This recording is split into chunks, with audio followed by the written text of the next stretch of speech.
Hello বন্ধুরা, welcome back to my channel little Angel. তোমরা সবাই কেমন আছো? আশা করি তোমরা সবাই ভালো আছো। আমিও অনেক অনেক অনেক ভালো আছি।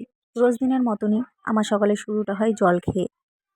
কিন্তু মনে করো আমি শ্যুট করতে পারি না, আমি ক্যামেরা অন করতে ভুলে যাই। কাজের শেষে গিয়ে আমার মনে পড়ে, এ মা, এটা তোমার শ্যুট করা হলো না।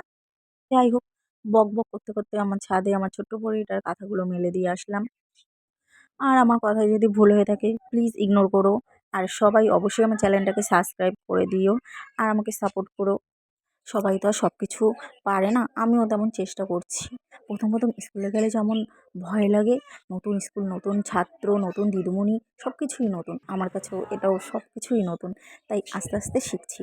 যাই হোক, আমি এখন বিছানাটা ঠিক করছি।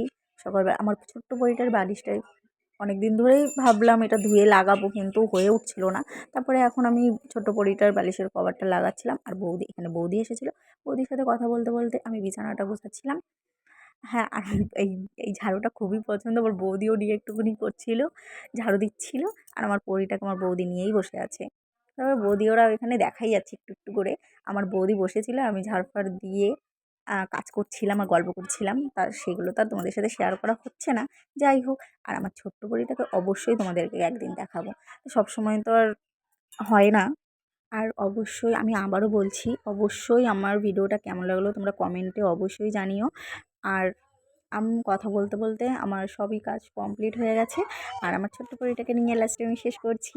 একটু খেলা করছিলাম, ছোট্ট পরীটাকে দেখানো হলো না। Tata, bye bye.